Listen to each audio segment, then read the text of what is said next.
사람으로 남는다는 것에 대하여. 나이가 든다는 것은 무언가를 더 많이 아는 일이 아닙니다. 오히려 그 반대입니다. 무언가를 함부로 말하지 않게 되는 일입니다. 젊을 때는 쉽게 판단했던 것들을 이제는 조심스럽게 바라보게 됩니다. 누군가의 선택을 옳고 그름으로 나누지 않게 됩니다. 사람을 평가하는 일이 얼마나 위험한지 알게 됩니다. 그래서 말이 줄어듭니다. 말이 줄어든다는 것은 무기력함이 아닙니다. 오히려 더 깊이 생각하게 되었다는 뜻입니다. 누군가의 삶을 함부로 재단하지 않겠다는 결심이기도 합니다. 나이가 든다는 것은 이렇게 천천히 조심스러워지는 일입니다. 세상을 향해 던지던 확신이 조금씩 수그러듭니다. 내가 옳다고 믿었던 것들이 사실은 하나의 관점에 불과했음을 받아들이게 됩니다. 그 과정이 쓸쓸하지만은 않습니다. 오히려 더 자유로워집니다. 옳아야 한다는 강박에서 벗어나는 자유입니다. 누군가를 설득해야 한다는 의무감에서 풀려나는 해방입니다. 그냥 조용히 살아갈 수 있게 됩니다. 판단이 느려진다는 것도 마찬가지입니다. 젊을 때는 빨리 결정했습니다. 빨리 판단했습니다. 빨리 결론을 내렸습니다. 그것이 유능함이라고 생각했습니다. 그런데 나이가 들면서 그 속도가 느려집니다. 처음에는 그것이 능력의 쇠퇴처럼 느껴집니다. 예전만 못하다는 생각이 듭니다. 그러나 시간이 지나면서 그것이 쇠퇴가 아니라는 것을 알게 됩니다. 오히려 신중함입니다. 성급하게 판단하는 것이 얼마나 위험한지 알게 된 것입니다. 한 사람의 인생을 한 가지 사건으로 평가할 수 없다는 것을 아는 것입니다. 한순간의 실수가 그 사람의 전부가 아니라는 것을 이해하게 되는 것입니다. 사람을 함부로 대하지 않게 되는 변화도 찾아옵니다. 젊을 때는 사람을 쉽게 분류했습니다. 이 사람은 좋은 사람, 저 사람은 나쁜 사람. 이 사람은 능력 있는 사람, 저 사람은 무능한 사람. 그렇게 간단하게 나누었습니다. 그런데 나이가 들면서 그런 분류가 얼마나 폭력적인지 알게 됩니다. 사람은 그렇게 단순하지 않습니다. 좋은 사람도 나쁜 면이 있고 나쁜 사람도 좋은 면이 있습니다. 능력 있는 사람도 약한 부분이 있고 무능해 보이는 사람도 강한 부분이 있습니다. 사람은 복잡합니다. 모순적입니다. 그래서 함부로 판단할 수 없습니다. 이것을 알게 되면서 사람을 대하는 태도가 달라집니다. 더 조심스러워집니다. 더 겸손해집니다. 더 경청하게 됩니다. 예전에는 내 말을 하느라 바빴습니다. 내 생각을 전하느라 급했습니다. 그런데 이제는 상대의 말을 듣게 됩니다. 상대의 침묵도 듣게 됩니다. 말하지 않은 것 속에 담긴 의미를 듣게 됩니다. 이것이 나이가 주는 변화입니다. 화려하지 않은 변화. 눈에 띄지 않는 변화. 그러나 깊은 변화. 정약용은 유배에서 돌아온 뒤 다시는 중앙 정치의 무대로 돌아가지 않았습니다. 그가 원하지 않아서가 아니었습니다. 그를 부르는 곳이 없었습니다. 권력의 중심에서 완전히 밀려난 사람이었습니다. 18년의 유배를 마치고 돌아왔을 때 그는 이미 늙은 사람이었습니다. 정치적으로는 끝난 사람이었습니다. 복귀할 가능성도 복권될 희망도 보이지 않았습니다. 그러나 그는 복권을 요구하지 않았습니다. 자신의 결백을 증명하려 애쓰지 않았습니다. 정치적 명예를 되찾으려는 시도도 하지 않았습니다. 그는 그저 남은 시간을 살았습니다. 책을 정리하고 편지를 썼고 제자들을 가르쳤습니다. 그것이 전부였습니다. 이것이 체념이었을까요? 아니었습니다. 이것은 선택이었습니다. 무엇이 가능하고 무엇이 불가능한지를 아는 사람의 선택. 무엇에 힘을 쓸 것이고 무엇을 내려놓을 것인지를 아는 사람의 선택.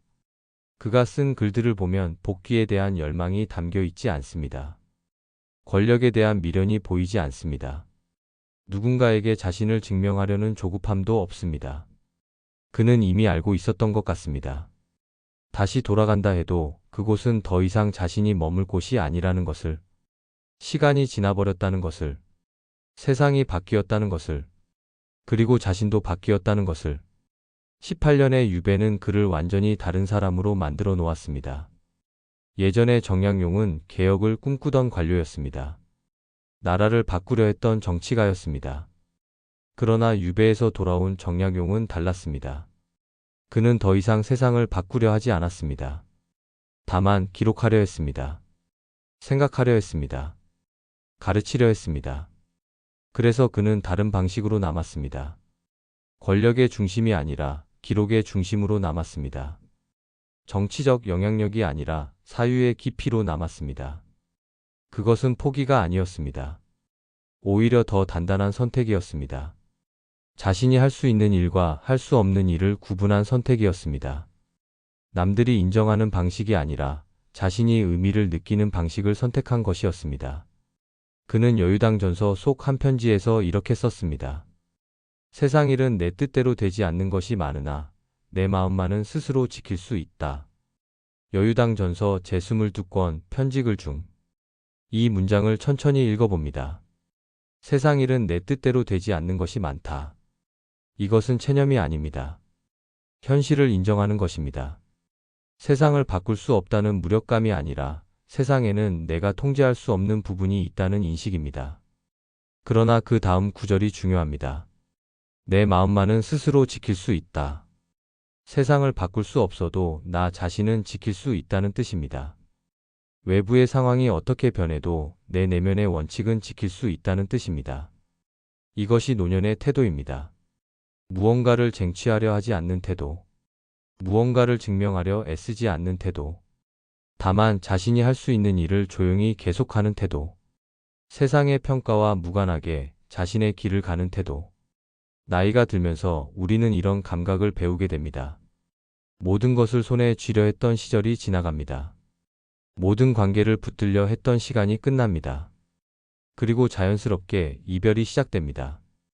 이별은 갑자기 찾아오지 않습니다. 이별은 이미 오래전부터 우리 곁에 있었습니다. 다만 우리가 인정하지 않았을 뿐입니다. 사람과의 이별, 자리와의 이별, 역할과의 이별, 기대와의 이별. 이 모든 이별은 삶이 우리에게 가르쳐주는 과정입니다. 붙들 수 없는 것을 놓아주는 법을 배우는 과정입니다. 영원한 것은 없다는 것을 받아들이는 과정입니다. 사람과의 이별은 언제나 아픕니다. 그러나 그 아픔이 관계가 잘못되었다는 뜻은 아닙니다. 함께했던 시간이 무의미했다는 뜻도 아닙니다. 이별은 그저 함께 갈 수 있는 거리가 끝났다는 뜻입니다. 더 이상 같은 방향으로 갈 수 없게 되었다는 뜻입니다. 그것을 실패라고 부를 필요는 없습니다. 모든 관계에는 끝이 있습니다. 끝이 있다는 것이 그 관계를 무가치하게 만들지 않습니다. 오히려 끝이 있기에 더 소중했던 것입니다. 끝이 없다면 우리는 그 관계를 소중히 여기지 않았을지도 모릅니다. 언제든 다시 만날 수 있다고 생각했다면 그 순간을 귀하게 여기지 않았을 것입니다. 이별이 있기에 만남이 소중했던 것입니다. 헤어짐이 있기에 함께한 시간이 빛났던 것입니다. 자리와의 이별도 마찬가지입니다. 우리는 오랜 시간 한자리에 머물렀습니다. 그 자리가 나를 정의했습니다. 그 자리가 나에게 정체성을 주었습니다. 누군가의 부모로서, 누군가의 선생으로서, 누군가의 상사로서 우리는 그 역할 속에서 나를 찾았습니다. 그런데 어느 날 그 자리에서 물러나야 할 때가 옵니다. 은퇴할 때, 역할이 끝날 때, 더 이상 필요하지 않다는 말을 들을 때, 그때 우리는 혼란스러워집니다. 내가 누구인지 모르겠습니다. 자리가 사라지니 나도 사라진 것 같습니다. 그 자리가 나의 전부였다고 생각했기 때문입니다. 그러나 자리는 나의 전부가 아니었습니다. 자리는 내가 잠시 머물렀던 곳일 뿐입니다. 자리가 사라진다고 해서 내가 사라지는 것은 아닙니다. 나는 여전히 여기 있습니다. 자리 없이도 나는 존재합니다. 역할과의 이별도 조용히 찾아옵니다. 누군가의 부모로서 우리는 오랫동안 아이를 돌보았습니다. 그것이 우리의 존재의 이유였습니다. 아침에 일어나 아이를 깨우고 밥을 먹이고 학교에 보내는 일. 그 일상이 우리를 규정했습니다. 그런데 아이가 자랍니다. 어느 날 아이는 더 이상 우리의 도움을 필요로 하지 않습니다. 스스로 일어나고 스스로 밥을 먹고 스스로 길을 찾아갑니다. 그때 우리는 쓸쓸해집니다. 내가 해야 할 일이 없어진 것 같습니다. 내 존재 이유가 사라진 것 같습니다. 그러나 역할이 끝났다고 해서 관계가 끝나는 것은 아닙니다. 역할이 사라졌다고 해서 사랑이 사라지는 것도 아닙니다. 다만 새로운 방식으로 관계를 맺게 될 뿐입니다. 돌보는 사람이 아니라 함께 걷는 사람으로, 가르치는 사람이 아니라 배우는 사람으로, 이끄는 사람이 아니라 지켜보는 사람으로. 역할은 바뀌지만 관계는 계속됩니다. 다만 다른 형태로 계속될 뿐입니다. 기대와의 이별이 가장 어렵습니다. 우리는 평생 무언가를 기대하며 살았습니다. 더 나은 내일을, 더 좋은 결과를, 더 큰 성취를, 더 행복한 미래를.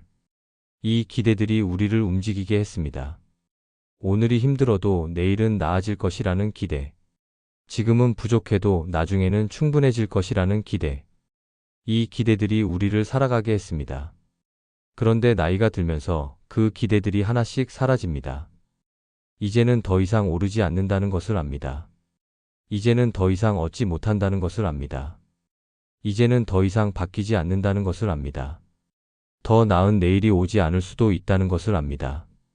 그 인식이 처음에는 절망처럼 느껴집니다. 희망이 사라진 것 같습니다.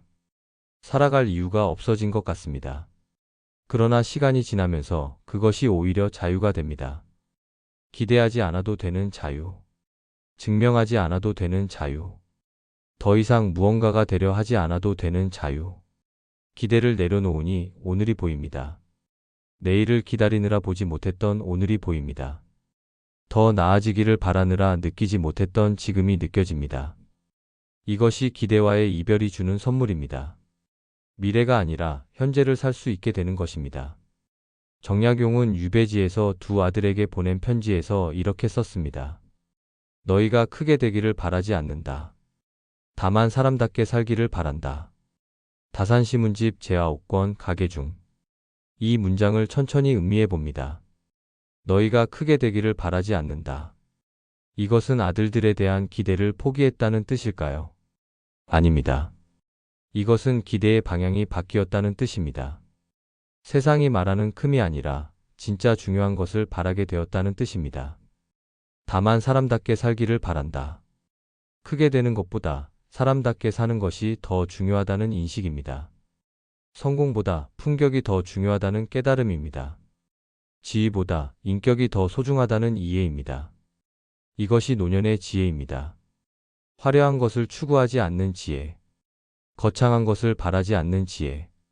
다만 사람으로 남기를 바라는 지혜. 정약용 자신도 크게 되지 못했습니다.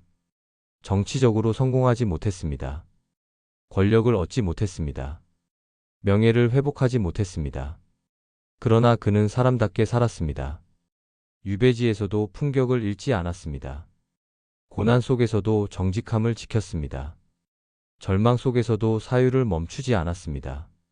그것이 그의 큼이었습니다. 세상이 인정하는 큼은 아니었지만 진짜 큼이었습니다. 우리는 살아오면서 너무 많은 것을 바랐습니다. 더 높은 자리, 더 많은 인정, 더 큰 성취, 더 화려한 삶. 그런데 그 모든 것이 우리를 더 좋은 사람으로 만들지 못했습니다. 오히려 나를 더 불안하게 만들었습니다. 더 많이 가져야 한다는 강박, 더 잘해야 한다는 압박, 더 증명해야 한다는 의무. 이 모든 것이 나를 지치게 했습니다. 더 많이 가질수록 더 많이 잃을까봐 두려웠습니다. 더 높이 올라갈수록 더 멀리 떨어질까봐 무서웠습니다. 더 많이 이룰수록 더 많이 지켜야 했습니다. 그것이 성공의 무게였습니다. 나이가 들면서 우리는 이런 것들을 조금씩 내려놓습니다. 처음에는 억지로 내려놓습니다. 더 이상 가질 수 없으니까. 더 이상 할 수 없으니까. 더 이상 오를 수 없으니까. 어쩔 수 없이 놓습니다. 그러나 시간이 지나면서 자연스럽게 내려놓게 됩니다. 내려놓는 것이 오히려 편하다는 것을 알게 됩니다. 쥐고 있지 않아도 된다는 것을 깨닫게 됩니다. 놓아버렸더니 손이 자유로워졌습니다. 붙들지 않았더니 마음이 가벼워졌습니다. 이별은 이렇게 찾아옵니다. 상실로서가 아니라 변화로서 찾아옵니다. 끝으로서가 아니라 다른 시작으로서 찾아옵니다. 우리가 무언가와 이별한다는 것은 무언가를 잃는다는 뜻이 아닙니다. 다른 방식으로 존재하게 된다는 뜻입니다. 사람과 이별해도 그 사람과의 기억은 남습니다. 자리와 이별해도 그 자리에서 배운 것은 남습니다. 역할과 이별해도 그 역할을 통해 성장한 나는 남습니다. 기대와 이별해도 기대 없이 사는 법을 배웁니다. 이별은 빼앗는 것이 아니라 다른 것을 주는 것입니다. 정약용은 말년에 제자들에게 이런 편지를 남겼습니다. 내가 세상에 남기고자 하는 것은 큰 공적이 아니라 작은 정성이다. 여유당전서 제18권 서간문 중. 이 문장을 읽으면 그가 무엇을 포기했는지 알 수 있습니다. 그는 거창한 유산을 남기려는 욕심을 내려놓았습니다. 역사의 이름을 남기려는 집착을 버렸습니다. 후대에 기억되려는 욕망을 놓아버렸습니다. 다만 자신이 할 수 있는 작은 일을 성실하게 하려 했습니다. 그것이 전부였습니다. 큰 공적이 아니라 작은 정성. 이 대비가 의미심장합니다. 큰 공적은 세상이 인정하는 것입니다. 눈에 보이는 것입니다. 측정할 수 있는 것입니다. 그러나 작은 정성은 다릅니다. 세상이 알아주지 않을 수도 있습니다. 눈에 보이지 않을 수도 있습니다. 측정할 수 없을 수도 있습니다. 그러나 그것이 진짜입니다. 큰 공적은 시간이 지나면 잊힐 수 있지만 작은 정성은 사람의 마음에 남습니다. 화려한 업적은 역사 속에 묻힐 수 있지만 진심 어린 마음은 사람들에게 전해집니다. 정약용이 남기고 싶었던 것은 바로 그것이었습니다. 눈에 보이는 성과가 아니라 마음에 남는 진심. 세상이 평가하는 업적이 아니라 사람들이 기억하는 따뜻함. 이 표현 속에는 삶에 대한 겸손이 담겨 있습니다. 자신을 과대평가하지 않는 태도가 담겨 있습니다. 거창한 것을 추구하지 않고 소박한 것에 충실하려는 자세가 담겨 있습니다. 나이가 들면서 우리도 이런 감각을 배우게 됩니다. 거창한 것이 아니라 작은 것에 마음을 쓰게 됩니다. 큰 성취가 아니라 작은 성실함에 의미를 두게 됩니다. 화려한 결과가 아니라 조용한 과정의 가치를 느끼게 됩니다. 그것이 노년의 품격입니다. 화려하지 않지만 단단한 품격. 눈에 띄지 않지만 흔들리지 않는 품격. 과시하지 않지만 깊이 있는 품격. 이별을 겪으면서 우리는 점점 더 단순해집니다. 복잡했던 관계가 단순해집니다. 많았던 욕심이 줄어듭니다. 거창했던 목표가 소박해집니다. 어수선했던 마음이 정리됩니다. 이것을 세태라고 부를 수 있을까요? 아닙니다. 이것은 정화입니다. 불필요한 것들이 걸러지는 과정입니다. 진짜 중요한 것만 남는 과정입니다. 본질로 돌아가는 과정입니다. 젊을 때 우리는 너무 많은 것을 중요하다고 생각했습니다. 타인의 시선, 사회적 지위, 물질적 성취, 외적인 평가. 이 모든 것이 중요해 보였습니다. 그래서 우리는 그것들을 얻기 위해 애썼습니다. 그것들을 지키기 위해 노력했습니다. 그것들을 잃지 않기 위해 전전긍긍했습니다. 그런데 나이가 들면서 그것들이 별로 중요하지 않았다는 것을 알게 됩니다. 정말 중요한 것은 따로 있었습니다. 사람답게 살았는가? 누군가에게 해를 끼치지 않았는가? 자신에게 부끄럽지 않았는가? 진심으로 살았는가? 이런 것들이 진짜 중요한 것이었습니다. 그런데 우리는 이것들을 뒤로 미루고 살았습니다. 나중에 여유가 생기면 생각하자고 했습니다. 지금은 성공이 먼저라고 생각했습니다. 그러나 나중은 오지 않았습니다. 여유는 생기지 않았습니다. 그리고 어느새 나이가 들어버렸습니다. 이제야 우리는 깨닫습니다. 진짜 중요한 것은 처음부터 그것들이었다는 것을. 정약용은 자신의 삶을 돌아보며 이렇게 썼습니다. 나는 평생 큰 일을 이루지 못했으나 작은 일에 거짓이 없었다. 다산시문집 권 15 자찬묘지명 중. 이 문장은 자기 변명이 아닙니다. 실패를 합리화하는 말이 아닙니다. 오히려 자신의 삶을 정직하게 평가한 문장입니다. 큰 일을 이루지 못했다는 것을 인정합니다. 그는 정치적으로 성공하지 못했습니다. 개혁을 실현하지 못했습니다. 세상을 바꾸지 못했습니다. 그것을 그는 솔직하게 인정합니다. 변명하지 않습니다. 포장하지 않습니다. 있는 그대로 받아들입니다. 그러나 작은 일에 거짓이 없었다는 것도 인정합니다. 비록 큰 일은 이루지 못했지만 작은 일에는 성실했습니다. 세상을 바꾸지는 못했지만 자신은 지켰습니다. 역사에 이름을 남기지는 못했지만 양심은 저버리지 않았습니다. 이 두 가지를 동시에 인정하는 것. 그것이 노년의 정직함입니다. 자신을 미화하지도 않고 비하하지도 않는 정직함입니다. 성공했다고 과장하지도 않고 실패했다고 자책하지도 않는 균형입니다. 있는 그대로를 받아들이는 용기입니다. 우리는 살면서 자신을 자주 속였습니다.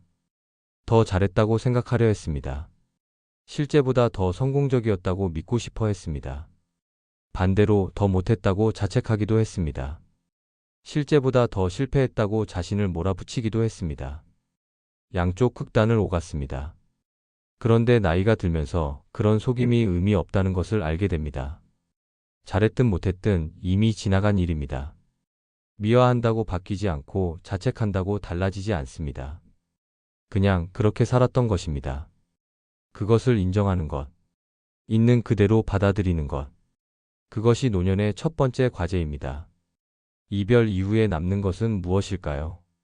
사람이 떠나고, 자리가 사라지고, 역할이 끝나고, 기대가 꺼진 뒤에 무엇이 남을까요? 모든 것이 사라진 것처럼 보입니다. 아무것도 남지 않은 것 같습니다. 그러나 그때 남는 것이 있습니다.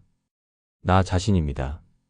관계로 정의되지 않는 나, 자리로 설명되지 않는 나, 역할로 증명되지 않는 나, 기대로 규정되지 않는 나, 그 맨 얼굴의 나 자신, 아무것도 걸치지 않은 나, 아무것도 덧붙이지 않은 나, 그냥 나. 처음에는 두렵습니다. 아무것도 걸치지 않은 나 자신과 마주하는 것이 두렵습니다. 이 나는 누구일까요? 무엇을 가진 사람일까요?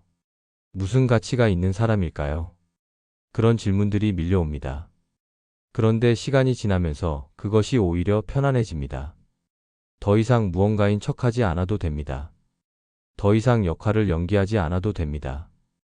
더 이상 기대에 부응하지 않아도 됩니다. 그냥 나로 있을 수 있습니다.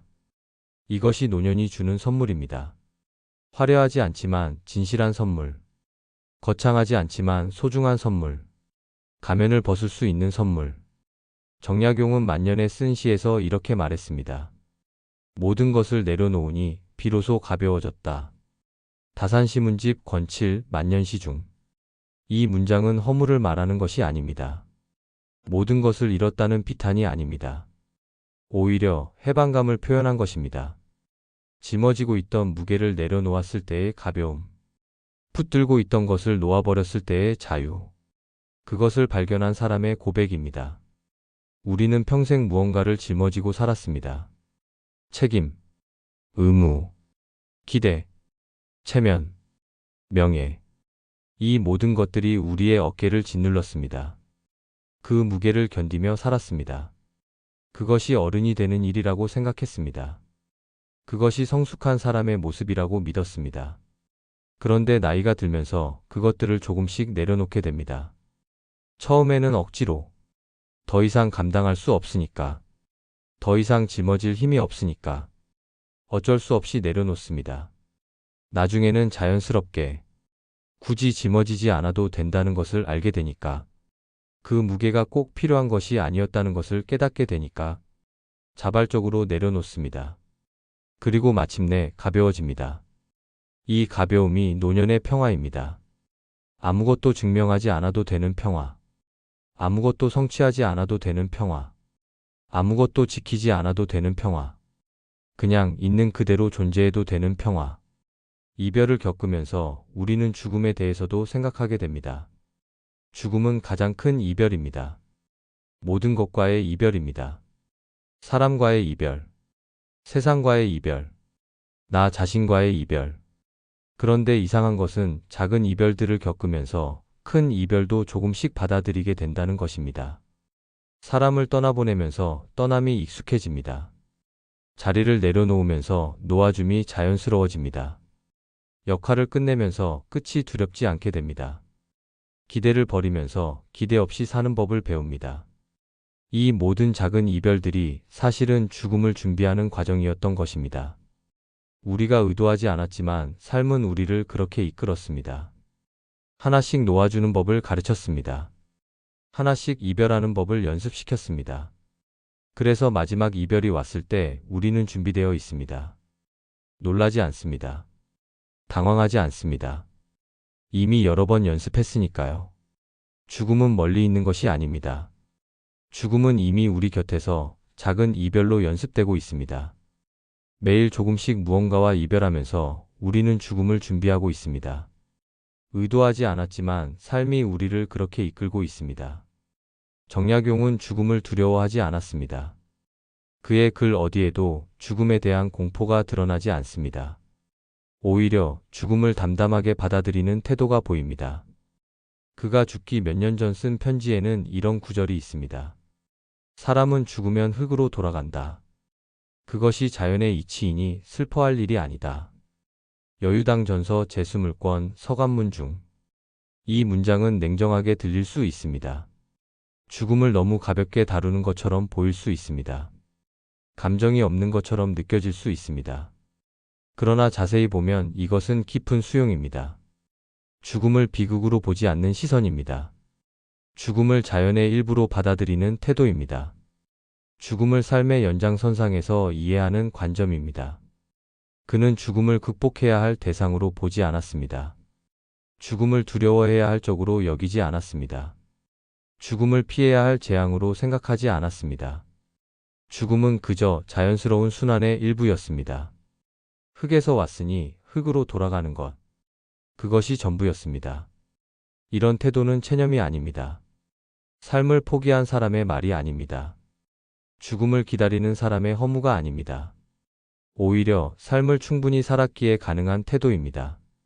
더 이상 집착할 것이 없는 사람. 더 이상 붙들 것이 없는 사람. 더 이상 미련을 가질 것이 없는 사람. 그런 사람만이 죽음을 이렇게 담담하게 바라볼 수 있습니다. 우리는 죽음을 두려워합니다. 당연합니다. 죽음은 모든 것의 끝처럼 보입니다. 존재의 소멸처럼 느껴집니다. 영원한 사라짐처럼 여겨집니다. 그런데 정약용의 말을 다시 생각해 봅니다. 흙으로 돌아간다. 이 표현 속에는 끝이 아니라 순환이 있습니다. 소멸이 아니라 회귀가 있습니다. 사라지는 것이 아니라 다른 형태로 존재하는 것입니다. 돌아간다는 것은 원래 있던 곳으로 간다는 뜻입니다. 우리는 원래 흙에서 왔습니다.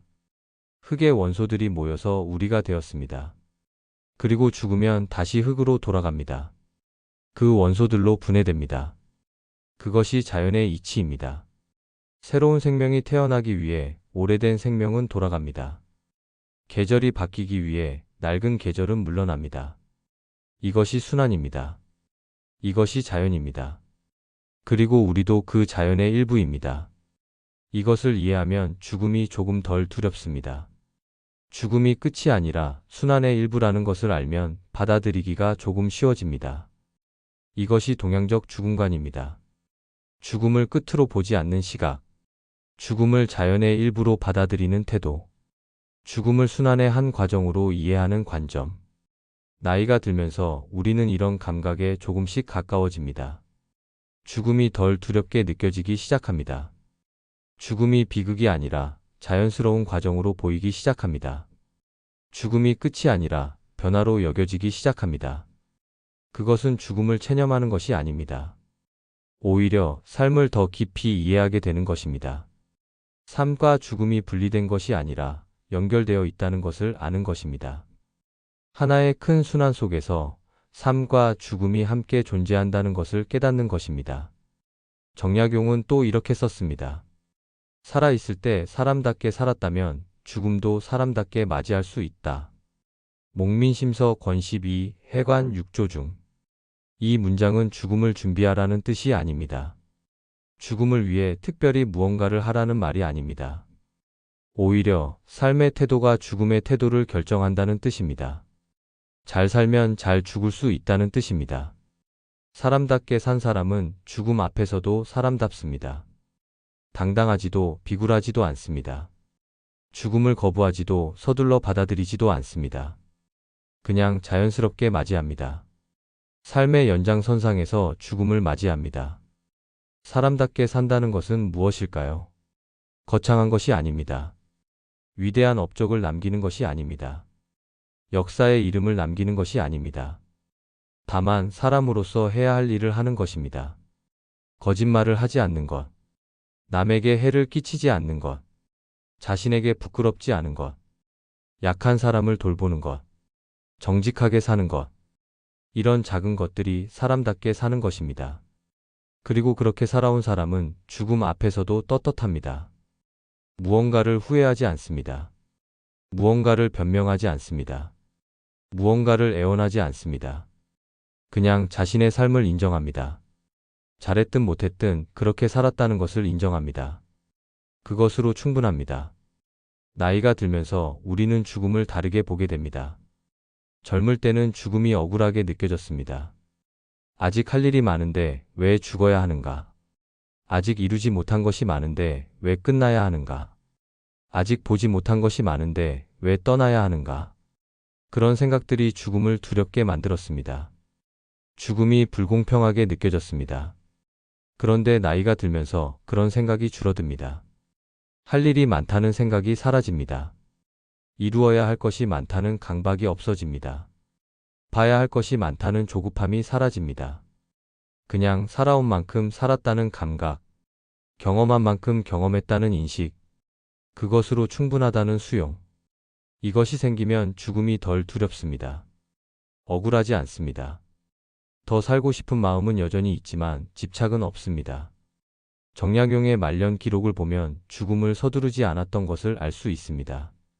죽음을 준비한다는 명목으로 삶을 정리하지 않았습니다. 유언을 미리 써두지 않았습니다. 재산을 분배하지 않았습니다. 작별 인사를 하지 않았습니다. 그는 마지막까지 그냥 살았습니다. 책을 읽고 글을 쓰고 사람을 만났습니다. 제자들을 가르치고 편지를 주고받았습니다. 죽음이 가까워졌다고 해서 특별히 다르게 살지 않았습니다. 평소처럼 살았습니다. 이것이 죽음을 대하는 태도입니다. 죽음을 특별한 사건으로 만들지 않는 태도. 죽음을 삶과 분리하지 않는 태도. 그냥 살다가 끝나는 것으로 받아들이는 태도. 우리는 죽음을 너무 특별하게 만들려 합니다. 죽음 앞에서 특별한 말을 남기려 합니다. 죽음 앞에서 의미를 부여하려 합니다. 죽음 앞에서 삶을 정리하려 합니다. 그런데 그럴 필요가 있을까요? 죽음은 특별한 것이 아닙니다. 죽음은 그저 삶의 마지막입니다. 시작이 있으면 끝이 있는 것. 그것이 전부입니다. 정약용은 죽기 직전까지 글을 썼습니다. 마지막 순간까지 사유했습니다. 마지막 순간까지 사람들을 생각했습니다. 그에게 죽음은 중단이 아니었습니다. 삶의 연장선상에 있는 자연스러운 끝이었습니다. 그는 죽음을 맞이하면서 이렇게 말했다고 전해집니다. 이제 쉴 때가 되었구나. 정약용 일대기 중 구전 기록. 이 짧은 말 속에 그의 죽음관이 담겨 있습니다. 죽음을 비극으로 보지 않는 시선. 죽음을 휴식으로 받아들이는 태도. 더 이상 무언가를 해야 한다는 강박에서 벗어난 평화. 쉴 때가 되었다. 이 표현은 삶을 충분히 살았다는 뜻입니다. 더 이상 할 일이 없다는 뜻이 아니라 할 만큼 했다는 뜻입니다. 더 이상 증명할 것이 없다는 뜻입니다. 이제는 내려놓아도 된다는 뜻입니다. 이제는 쉬어도 된다는 뜻입니다. 우리는 언젠가 이 순간을 맞이할 것입니다. 더 이상 무언가를 할 수 없는 순간. 더 이상 무언가를 쟁취할 수 없는 순간. 더 이상 무언가를 이룰 수 없는 순간. 그때 우리는 어떤 말을 할 수 있을까요? 아직 할 일이 남았는데. 이렇게 말할 수도 있습니다. 아직 이루지 못한 것이 많은데. 이렇게 후회할 수도 있습니다. 아직 준비가 안 됐는데. 이렇게 두려워할 수도 있습니다. 그러나 만약 이렇게 말할 수 있다면 어떨까요? 이제 쉴 때가 되었구나. 이 말을 할 수 있다면 우리는 충분히 살았다고 할 수 있습니다. 나이가 들면서 삶의 완성도에 대한 생각도 달라집니다. 젊을 때는 삶을 완성해야 한다고 생각했습니다. 모든 것을 이루어야 한다고 생각했습니다. 계획한 것을 다 달성해야 한다고 믿었습니다. 목표를 다 이루어야 한다고 여겼습니다. 그래야 의미 있는 삶이라고 생각했습니다. 그런데 나이가 들면서 그것이 불가능하다는 것을 알게 됩니다. 삶은 완성되지 않습니다. 언제나 미완으로 끝납니다. 이루지 못한 것이 남습니다. 하지 못한 일이 남습니다. 보지 못한 것이 남습니다. 만나지 못한 사람이 남습니다. 처음에는 이것이 실패처럼 느껴집니다. 완성하지 못했으니 실패라고 생각합니다. 그런데 시간이 지나면서 그것이 자연스러운 것임을 받아들이게 됩니다. 삶은 원래 미완입니다. 완성되지 않는 것이 정상입니다. 모든 것을 이루지 못하는 것이 당연합니다. 왜냐하면 삶은 유한하고 하고 싶은 것은 무한하기 때문입니다. 정약용도 많은 것을 이루지 못했습니다. 정치적으로 복권되지 못했습니다. 자신의 사상이 널리 받아들여지는 것을 보지 못했습니다. 개혁이 실현되는 것을 보지 못했습니다. 자식들이 크게 성공하는 것을 보지 못했습니다. 그가 계획했던 많은 책들을 완성하지 못했습니다. 그러나 그는 자신의 삶을 실패라고 생각하지 않았습니다. 미완이지만 충분했다고 생각했습니다. 이루지 못했지만 의미 있었다고 생각했습니다. 완성하지 못했지만 가치 있었다고 생각했습니다. 그가 남긴 글 중에 이런 구절이 있습니다. 완성을 바라지 않았기에 미완도 괴롭지 않다. 여유당 전서 권 14 찹저 중. 이 문장은 체념이 아닙니다. 포기의 말이 아닙니다. 오히려 집착에서 벗어난 자유의 표현입니다. 완성해야 한다는 강박을 내려놓았을 때의 평화입니다. 미완을 받아들일 수 있는 여유입니다. 우리는 평생 완성을 추구하며 살았습니다.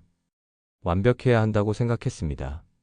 모든 것을 다 이루어야 한다고 믿었습니다. 100점을 받아야 한다고 여겼습니다. 그런데 그것이 우리를 괴롭혔습니다. 완성하지 못한 것에 대한 죄책감, 이루지 못한 것에 대한 자책, 미완으로 남은 것에 대한 부끄러움. 이것들이 우리를 힘들게 했습니다. 언제나 부족하다고 느꼈습니다. 언제나 더 해야 한다고 생각했습니다. 그런데 나이가 들면서 그런 감정들이 사라집니다. 미완도 괜찮다는 것을 알게 됩니다. 완성하지 못해도 괜찮다는 것을 받아들이게 됩니다. 그것이 오히려 자연스럽다는 것을 깨닫게 됩니다. 삶은 원래 그런 것입니다. 다 이루지 못하고 끝나는 것, 완성되지 않은 채로 마무리되는 것, 미완의 상태로 떠나는 것, 그것이 정상입니다. 그것을 받아들이는 것이 노년의 지혜입니다. 정약용은 자신의 저서들을 완성하지 못했습니다. 경세유표는 미완으로 남았습니다. 많은 계획들이 실행되지 못했습니다. 많은 생각들이 글로 옮겨지지 못했습니다. 그러나 그는 그것을 아쉬워하지 않았습니다. 할 수 있는 만큼 했다고 생각했습니다. 남은 것은 후대가 이어가리라 믿었습니다. 모든 것을 혼자 완성할 필요는 없다고 생각했습니다. 이것이 미완을 대하는 태도입니다. 미완을 실패로 보지 않는 태도. 미완을 자연스러운 것으로 받아들이는 태도. 미완 속에서도 의미를 발견하는 태도. 미완을 다음 세대에게 넘겨주는 태도. 우리도 많은 것을 미완으로 남길 것입니다. 계획했던 일들을 다 하지 못할 것입니다. 꿈꾸었던 것들을 다 이루지 못할 것입니다. 하고 싶었던 말들을 다 하지 못할 것입니다. 만나고 싶었던 사람들을 다 만나지 못할 것입니다. 그런데 그것이 우리 삶을 무의미하게 만들지 않습니다. 미완이어도 우리는 충분히 살았습니다. 완성하지 못했어도 우리는 최선을 다했습니다. 다 이루지 못했어도 우리는 의미 있게 살았습니다. 그것으로 충분합니다. 나이가 들면서 정리에 대한 생각도 달라집니다. 젊을 때는 모든 것을 정리해야 한다고 생각했습니다. 관계를 정리하고, 일을 정리하고, 과거를 정리하고, 삶을 정리해야 한다고 믿었습니다. 깔끔하게 마무리해야 한다고 생각했습니다. 그런데 나이가 들면서 정리되지 않아도 괜찮다는 것을 알게 됩니다. 모든 것이 깔끔하게 마무리되지 않아도 됩니다. 모든 관계가 화해로 끝나지 않아도 됩니다. 모든 일이 결론으로 이어지지 않아도 됩니다. 모든 과거가 정리되지 않아도 됩니다. 삶은 원래 정리되지 않습니다. 어수선한 채로 끝납니다. 미해결된 것들이 남습니다. 애매한 것들이 남습니다. 그것이 자연스럽습니다. 정약용도 모든 것을 정리하지 못했습니다. 화해하지 못한 사람들이 있었습니다. 풀리지 않은 오해들이 있었습니다. 끝내지 못한 일들이 있었습니다. 정리되지 않은 감정들이 있었습니다. 그러나 그는 그것을 억지로 정리하려 하지 않았습니다.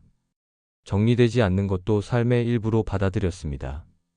모든 것을 깔끔하게 만들 필요는 없다고 생각했습니다. 그가 말년에 쓴 편지에는 이런 구절이 있습니다. 모든 것을 정리하려 하지 마라. 삶은 원래 어수선한 것이다. 여유당전서 권 19 서간문 중. 이 문장은 무책임한 말이 아닙니다. 정리를 포기하라는 뜻이 아닙니다. 오히려 삶의 본질을 이해한 사람의 말입니다. 삶은 깔끔하게 정리되는 것이 아니라는 인식. 어수선함 속에도 의미가 있다는 깨달음. 완벽하게 마무리되지 않아도 괜찮다는 수용. 우리는 평생 정리하려 애썼습니다. 모든 것을 깔끔하게 마무리하려 했습니다. 모든 관계를 좋게 끝내려 했습니다. 모든 일을 결론으로 이끌려 했습니다. 그런데 그것이 항상 가능하지는 않았습니다. 어떤 관계는 어색하게 끝났습니다. 어떤 일은 중단된 채로 남았습니다. 어떤 감정은 해소되지 않은 채로 남았습니다. 어떤 오해는 풀리지 않은 채로 남았습니다. 처음에는 이것이 불편했습니다. 정리되지 않은 것들이 마음에 걸렸습니다. 미완결된 것들이 신경 쓰였습니다. 그런데 시간이 지나면서 그것도 괜찮다는 것을 알게 됩니다. 모든 것이 정리되지 않아도 삶은 계속됩니다. 모든 것이 해결되지 않아도 우리는 살아갑니다. 모든 것이 마무리되지 않아도 의미는 남습니다. 그것으로 충분합니다. 정리되지 않은 것들도 우리 삶의 일부입니다. 어수선한 것도 우리 존재의 일부입니다. 미해결된 것도 우리 이야기의 일부입니다. 그것을 있는 그대로 받아들이는 것. 억지로 정리하려 하지 않는 것. 그것이 노년의 평화입니다. 나이가 들면서 존엄에 대한 생각도 깊어집니다. 젊을 때는 존엄이 무언가를 성취함으로써 얻어지는 것이라 생각했습니다. 높은 자리에 오르면 존엄해진다고 믿었습니다. 많은 것을 이루면 존엄해진다고 생각했습니다. 사람들의 인정을 받으면 존엄해진다고 여겼습니다. 그런데 나이가 들면서 그것이 아니라는 것을 알게 됩니다. 존엄은 성취와 무관합니다. 존엄은 지위와 상관없습니다. 존엄은 타인의 평가와 무관합니다. 존엄은 그냥 사람으로 존재한다는 것 자체에 있습니다. 정약용은 유배지에서 가장 낮은 처지에 있었습니다. 권력도 지위도 재산도 없었습니다. 사람들의 존경도 받지 못했습니다. 세상으로부터 버림받은 사람이었습니다. 그러나 그의 존엄은 사라지지 않았습니다. 오히려 그때 그의 존엄이 더 분명하게 드러났습니다. 그는 자신을 비하하지 않았습니다. 자신을 불쌍하게 여기지 않았습니다. 자신을 비참하게 생각하지 않았습니다. 다만 사람으로서 해야 할 일을 했습니다. 생각하고 기록하고 가르쳤습니다. 그것이 그의 존엄이었습니다. 존엄은 외부에서 주어지는 것이 아닙니다. 존엄은 내부에서 지켜지는 것입니다. 아무리 낮은 처지에 있어도 스스로를 지키면 존엄합니다. 아무리 높은 자리에 있어도 스스로를 잃으면 존엄하지 않습니다. 정약용의 글 중에 이런 구절이 있습니다. 사람의 존엄은 그가 가진 것이 아니라 그가 지키는 것에서 나온다. 목민심서 권일 부임 6조 중. 이 문장은 존엄의 본질을 말합니다. 존엄은 소유가 아니라 유지의 문제입니다. 무엇을 가졌느냐가 아니라 무엇을 지켰느냐의 문제입니다. 우리는 평생 무언가를 얻으려 했습니다. 더 많이 가지면 존엄해질 것이라 믿었습니다. 더 높이 올라가면 존중받을 것이라 생각했습니다. 더 많이 이루면 인정받을 것이라 여겼습니다. 그런데 그것이 아니었습니다. 가진 것이 많아도 존엄하지 않은 사람들이 있었습니다. 높은 자리에 있어도 존중받지 못하는 사람들이 있었습니다. 많이 이루어도 인정받지 못하는 사람들이 있었습니다.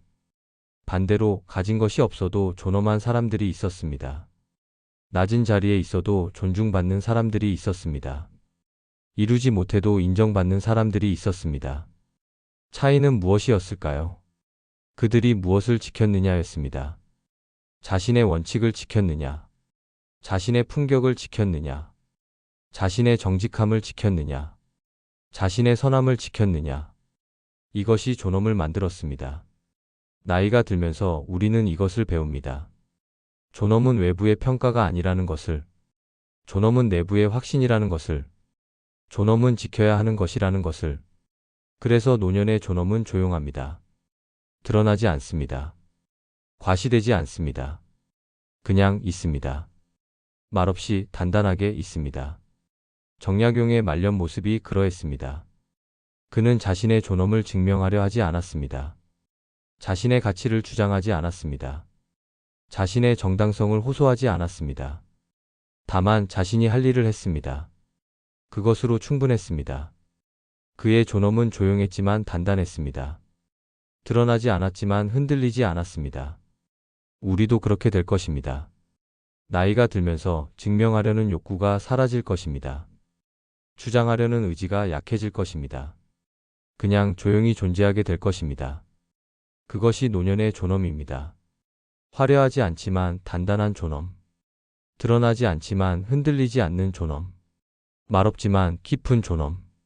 죽음이 가까워질수록 삶은 더 단순해집니다. 복잡했던 것들이 단순해집니다. 중요했던 것들이 중요하지 않게 됩니다. 진짜 중요한 것만 남습니다. 그때 남는 것은 무엇일까요? 사람입니다. 관계입니다. 사랑입니다. 성취도, 명예도, 재산도 아닙니다. 그런 것들은 죽음 앞에서 의미가 없습니다. 사람만 남습니다. 내가 사랑했던 사람, 나를 사랑했던 사람, 함께했던 사람, 그 사람들과의 기억, 그 사람들과의 순간, 그것만이 진짜 의미 있는 것입니다. 정약용도 말년에 가장 많이 생각한 것은 사람이었습니다. 자식들, 제자들, 친구들, 그가 남긴 마지막 편지들은 대부분 사람들에게 보낸 것이었습니다. 그는 사람들에게 무언가를 가르치려 하지 않았습니다. 사람들에게 무언가를 남기려 하지 않았습니다. 다만 사람들을 생각했습니다. 그것이 전부였습니다. 그가 죽기 전 마지막으로 쓴 편지에는 이런 구절이 있습니다. 너희를 생각하니 마음이 따뜻하다. 정약용 서간문 사망 직전 기록. 이 짧은 문장 속에 그의 마지막 마음이 담겨 있습니다. 거창한 유언이 아닙니다. 깊은 교훈이 아닙니다. 철학적 성찰이 아닙니다. 다만 사람을 생각하는 따뜻함. 그것이 그가 마지막으로 남긴 것입니다. 너희를 생각하니 마음이 따뜻하다. 이 문장을 천천히 읽어봅니다. 죽음을 앞둔 사람이 남긴 말입니다. 그런데 슬프지 않습니다. 비극적이지 않습니다. 오히려 따뜻합니다. 평화롭습니다. 사람을 생각한다는 것. 그것만으로 마음이 따뜻해진다는 것. 이것이 삶의 본질입니다. 우리도 마지막에 가서는 사람을 생각할 것입니다. 내가 이룬 것이 아니라 내가 만난 사람을 생각할 것입니다. 내가 가진 것이 아니라 내가 나눈 사랑을 생각할 것입니다. 내가 성취한 것이 아니라 내가 함께한 순간을 생각할 것입니다. 그것이 진짜 남는 것입니다. 나이가 들면서 떠남에 대한 두려움도 줄어듭니다. 젊을 때는 떠남이 두려웠습니다. 사람과 헤어지는 것이 두려웠습니다. 자리를 떠나는 것이 두려웠습니다. 세상을 떠나는 것이 두려웠습니다. 그런데 나이가 들면서 떠남이 자연스러워집니다. 떠남도 삶의 일부라는 것을 알게 됩니다. 떠남 없이는 만남도 없다는 것을 깨닫게 됩니다. 떠남 없이는 새로운 시작도 없다는 것을 이해하게 됩니다. 떠남은 실패가 아닙니다. 떠남은 끝이 아닙니다. 떠남은 그저 다음 단계로 넘어가는 것입니다. 한 장을 마치고 다음 장으로 가는 것입니다. 정약용은 떠남을 두려워하지 않았습니다. 그는 유배지를 떠날 때도 두려워하지 않았습니다. 사람들과 이별할 때도 슬퍼하지만 담담했습니다. 세상을 떠날 때도 평온했습니다. 그에게 떠남은 자연스러운 것이었습니다. 억지로 붙들 필요가 없는 것이었습니다. 가야 할 때를 아는 것이었습니다. 그가 쓴 시 중에 이런 구절이 있습니다. 가야 할 때가 오면 미련 없이 떠난다. 다산시문집 권팔 이별시 중. 이 문장은 냉정하게 들릴 수 있습니다. 그러나 자세히 보면 이것은 깊은 수용입니다. 떠남을 거부하지 않는 태도, 떠남을 자연스럽게 받아들이는 자세, 때를 아는 지혜. 미련 없이 떠난다는 것은 미련이 없다는 뜻이 아닙니다. 미련이 있어도 그것에 붙들리지 않는다는 뜻입니다. 미련이 있어도 떠나야 할 때를 안다는 뜻입니다. 미련이 있어도 그것을 놓아줄 수 있다는 뜻입니다. 우리는 평생 무언가를 붙들고 살았습니다. 사람을 붙들고, 자리를 붙들고, 과거를 붙들고, 추억을 붙들고 살았습니다. 놓으면 사라질 것 같아서 붙들었습니다. 떠나보내면 잊혀질 것 같아서 붙들었습니다. 그런데 나이가 들면서 손을 놓게 됩니다. 처음에는 억지로, 더 이상 붙들 힘이 없으니까. 나중에는 자연스럽게 놓아주는 것이 오히려 편하다는 것을 알게 되니까. 그리고 마침내 미련 없이 놓아주어도 사라지지 않는다는 것을 깨닫게 되니까. 미련 없이 떠날 수 있다는 것은 충분히 살았다는 뜻입니다. 더 이상 미련을 가질 필요가 없을 만큼 살았다는 뜻입니다. 충분히 경험했고, 충분히 느꼈고, 충분히 사랑했다는 뜻입니다. 그것이 노년의 완성입니다. 화려한 완성이 아니라 조용한 완성. 거창한 완성이 아니라 소박한 완성. 정약용은 자신의 삶을 완성했습니다. 모든 것을 이루어서가 아닙니다. 모든 것을 정리해서가 아닙니다. 다만 사람으로 살았기 때문입니다. 끝까지 사람으로 남았기 때문입니다. 그것이 그의 완성이었습니다. 우리도 그렇게 완성될 것입니다. 모든 것을 이루지 못해도, 모든 것을 정리하지 못해도, 다만 사람으로 살았다면, 끝까지 사람으로 남았다면, 그것으로 충분합니다. 나이가 들면서 사람으로 남는다는 것의 의미를 깨닫게 됩니다. 사람으로 남는다는 것은 성공하는 것이 아닙니다. 유명해지는 것이 아닙니다. 무언가를 남기는 것이 아닙니다.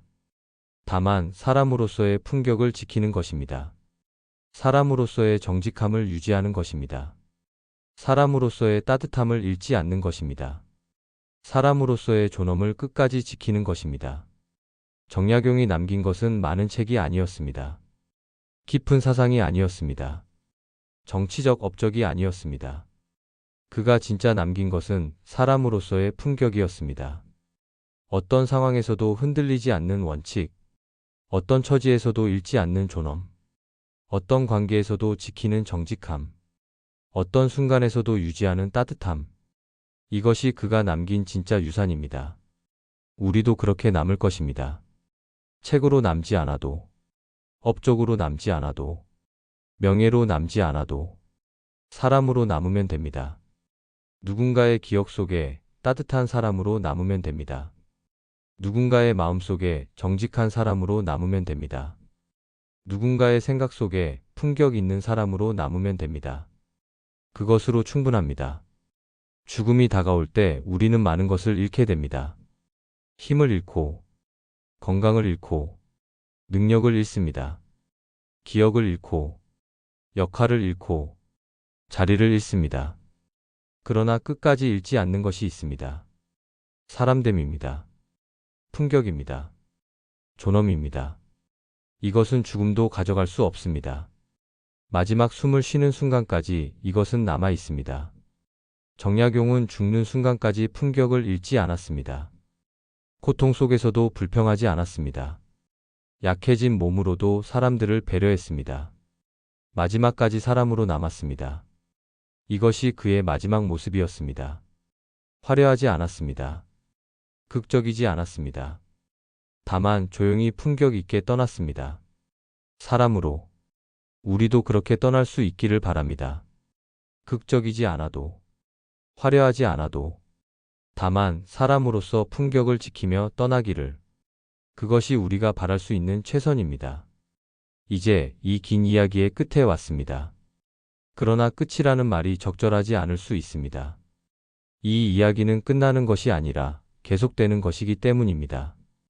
여러분의 삶 속에서, 여러분의 나이들 속에서, 여러분의 이별 속에서, 여러분의 죽음 속에서 이 이야기는 계속될 것입니다.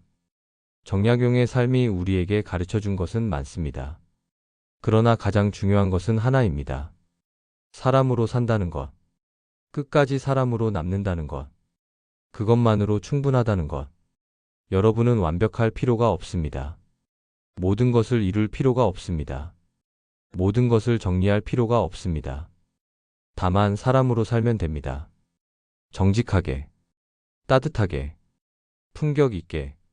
나이가 들면서 약해지는 것은 당연합니다.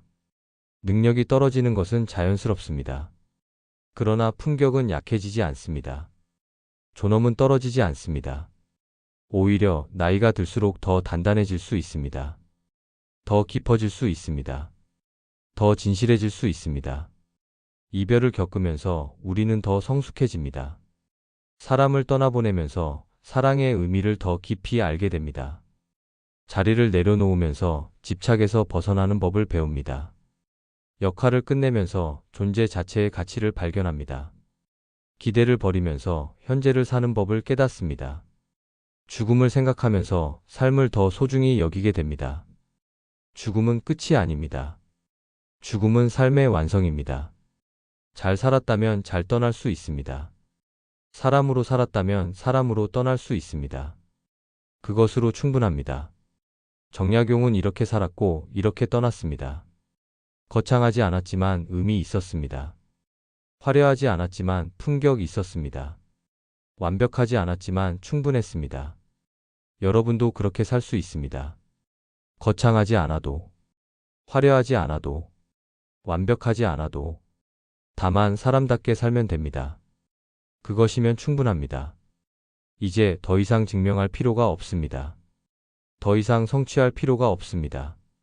더 이상 완성할 필요가 없습니다. 이미 충분히 살아오셨습니다. 이미 충분히 애쓰셨습니다. 이미 충분히 사람이셨습니다. 떠날 준비를 하지 않아도 됩니다. 삶을 정리하지 않아도 됩니다. 그냥 지금처럼 살아가시면 됩니다. 하루하루를, 순간순간을, 사람으로, 그것으로 충분합니다. 죽음이 두렵지 않으시기를, 이별이 슬프지만 담담하시기를, 미완이어도 평온하시기를, 사람으로 살아오셨다는 것, 그것만으로 충분합니다. 그것만으로 존엄합니다. 그것만으로 의미 있습니다. 이제 조용히 쉬셔도 됩니다. 더 이상 무언가를 해야 한다는 강박에서 벗어나셔도 됩니다. 더 이상 무언가를 증명해야 한다는 의무에서 자유로우셔도 됩니다. 사람으로 살아오셨습니다. 사람으로 남으실 것입니다. 그것으로 충분합니다.